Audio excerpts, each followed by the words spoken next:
कहानियां सुनने में तो बड़ी दिलचस्प होती है, मगर कुछ कहानियां ऐसी भी होती है जिसे सुनकर ये अंदाजा लगाना मुश्किल हो जाता है कि ये हकीकत है या फिर एक काल्पनिक कथा। दामिनी एक नन्ही सी अनाथ बच्ची जिसे एक रोज कोई अनाथ आश्रम में छोड़ गया था। जैसा उसका नाम था वैसा ही उसका रूप था। नीली गहरी आंखें, लंबे बाल, चेहरे से झलकती हुई मासूमियत। जो भी उसे देखे बस देखता ही रह जाए। कुछ दिनों के बाद अनाथ आश्रम में एक क्रिश्चियन जोड़ा आया जिन्हें एक बच्चा गोद लेना था। वो अनाथ आश्रम में बच्चे देख रहे थे और जहां दामिनी उन्हें छुप कर देख रही थी, उस जोड़े में से पिंटो ने दामिनी को देख लिया। दामिनी छुप गई। पिंटो दामिनी के पास आई और कहा, बेटा डरो मत, क्या नाम है तुम्हारा? मेरी तरफ देखो। जैसे ही दामिनी ने ऊपर देखा, उसकी नीली गहरी आंखों में पिंटो डूब सी गई। उसका चेहरा देखकर पिंटो को लगा कि दामिनी और उसका तो जन्म जन्म का रिश्ता है। तभी पिंटो के पति एंथनी ने उसे आवाज लगाई, पिंटो, वेयर आर यू? ये सुनकर पिंटो होश में आ गई और दामिनी को लेकर एंथनी के पास चली आई। एंथनी, लुक एट हर, ये कितनी खूबसूरत है। एंथनी ने दामिनी की ओर देखा और वो भी उसे देखता रह गया। उसकी मासूम सूरत ने एंथनी को पूरी तरह आकर्षित कर लिया था। ओह माय गॉड, ये वाकई में खूबसूरत है। एंथनी, हम इसे ही गोद ले लेते हैं। बट पिंटो, हम यहाँ एक लड़के को गोद लेने आए थे। हाँ, मगर इसे देखकर मैंने अपना फैसला बदल लिया है। चलो फिर हम इसे ही गोद ले लेते हैं। एंथनी और पिंटो दामिनी को गोद ले लेते हैं और अपने घर लेकर आते हैं। वो दामिनी को नया नाम नहीं देते और उसे दामिनी ही बुलाते हैं। दामिनी को ज्यादा बात करना पसंद नहीं था। वो अपने कमरे में अकेला वक्त बिताना पसंद करती। आगे चलकर उसे किताबों का शौक लगा। वो घंटों तक अपने कमरे में बैठे किताबें पढ़ती और किताबों में ही खोई रहती। दिन बीतते गए और दामिनी बड़ी हो गई। दामिनी अब भी किसी अप्सरा से कम नहीं थी। जो भी दामिनी को देखता वह उसकी खूबसूरती की तारीफ किए बिना नहीं रहता। दामिनी के घर के पास ही टोनी नाम के लड़के का घर था। बचपन से ही टोनी को दामिनी पसंद थी। जब जब दामिनी अपने कमरे में घंटों किताबें पढ़ती, टोनी भी खिड़की से उसे देखता रहता। हालांकि दामिनी किसी से ज्यादा बात नहीं करती थी और टोनी भी अपने दिल की बात कहने से डरता था। टोनी दिन भर खिड़की में दामिनी की एक झलक पाने का इंतजार करता और दामिनी को देखने पर उसे ऐसा सुकून मिलता मानो जैसे रेगिस्तान में बारिश हुई हो। एक दिन टोनी ठान लेता है कि वह एंथनी और पिंटो से दामिनी का हाथ मांगेगा। वह तैयार होकर दामिनी के घर के दरवाजे के पास जाता है। जैसे वो दरवाजे की डोर बजाता है, दरवाजा खुलता है और दामिनी बाहर आती है। सामने टोनी को देखकर दामिनी हड़बड़ा जाती है और उसका पैर फिसलता है।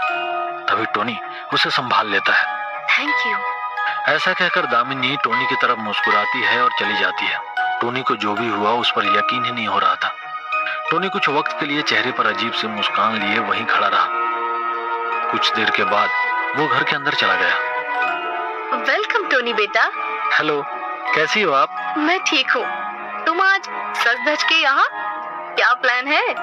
कुछ नहीं, बस आपसे मिलने आया था। इसी तरह दोनों की बातों का सिलसिला शुरू हो जाता है। कुछ देर बाद ही पिंटो के घर का फोन बजता है। पिंटो फोन लेती है और फोन पर बातें सुनकर पिंटो के पैरों तले जमीन खिसक गई। दामिनी का एक्सीडेंट हो गया था और उस एक्सीडेंट में दामिनी की मौत हो गई थी। पिंटो और एंथनी अस्पताल पहुंचते हैं।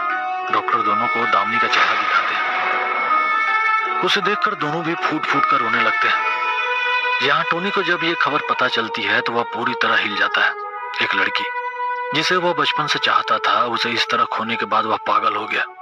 दामिनी के याद में उसने खुद को एक कमरे में बंद कर लिया था और हर दम उस लम्हे को याद करता जिसमें दामिनी उसे देखकर मुस्कुराई थी। अगले दिन एंथनी और पिंटो दामिनी के कब्र के पास गए तो उन्होंने देखा कि वहां एक सुरंग है और दामिनी वहां से गायब हो चुकी है। ये देखकर दोनों हड़बड़ा जाते हैं। वो पुलिस को इसके बारे में बताते हैं। पुलिस अपनी पूछताछ शुरू करती है। पूछताछ के दौरान पुलिस उस अनाथ आश्रम में भी जाती है जहां से दामिनी को गोद लिया गया था। पुराने रिकॉर्ड में पता चलता है कि दामिनी एक शमशान घाट में रहती थी। जब भी कोई मरता तो उसे खुशी होती, क्योंकि तभी मरने वालों के लिए रखा हुआ खाना मिलता। एक दिन किसी ने उसे वहां से उठाकर अनाथ आश्रम में डाल दिया। यह सुनकर पिंटो और एंथनी के होश उड़ गए। इतनी मासूम दिखने वाली बच्ची को 2 वक्त खाने के लिए इस हद तक जाना पड़ता था। पुलिस की पूछताछ भी जहां आकर रुक गई। तभी पुलिस को एक आदमी से पता चला कि एक 20-21 साल के लड़के ने कब्रिस्तान से एक बैग अपनी गाड़ी में डाली और चला गया। अब पुलिस उस लड़के की तलाश करने लगी। तभी उन्हें पता चला कि टोनी ने हाल ही में दुकान से एक बड़ा बैग और गड्ढा खोदने का सामान लिया। पुलिस ने बिना वक्त जाया किए टोनी के घर पर छापा मारा। तभी उन्होंने देखा कि टोनी ने दामिनी की लाश को किसी दुल्हन की तरह सजाया और खुद दुल्हा बनकर उससे बातें कर रहा था। जैसे ही टोनी ने पुलिस को देखा, वह पागलों जैसा बर्ताव करने लगा। वो उन पर कमरे का सामान फेंकने लगा। जैसे तैसे पुलिस ने टोनी पर काबू पा लिया। दामिनी की मौत से टोनी का मानसिक संतुलन बिगड़ गया था। उसने दामिनी के कब्र से दामिनी की लाश खोदकर निकाल ली और लाश को बैग में भरकर घर ले आया।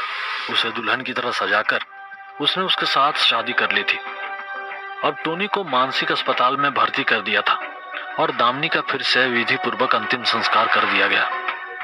इस कहानी के बाद एक ही सवाल उठता है, क्या यही सच्चा प्यार था या उसे पाने का पागलपन? कमेंट में हमें जरूर बताएं।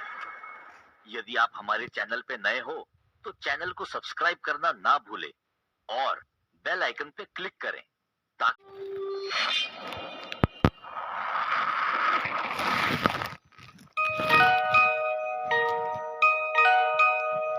कहानियां सुनने में तो बड़ी दिलचस्प होती है, मगर कुछ कहानियां ऐसी भी होती है जिसे सुनकर ये अंदाजा लगाना मुश्किल हो जाता है कि ये हकीकत है या फिर एक काल्पनिक कथा। दामिनी, एक नन्ही सी अनाथ बच्ची जिसे एक रोज कोई अनाथ आश्रम में छोड़ गया था। जैसा उसका नाम था वैसा ही उसका रूप था।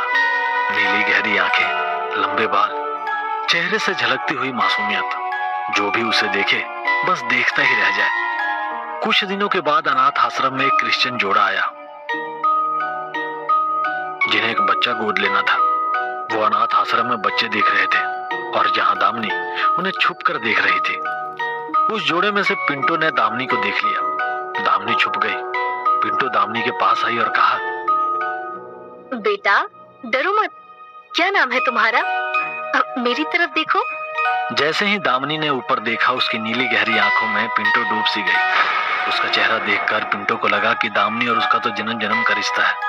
तभी पिंटो के पति एंथनी ने उसे आवाज लगाई, पिंटो, वेयर आर यू? ये सुनकर पिंटो होश में आ गई और दामिनी को लेकर एंथनी के पास चली आई।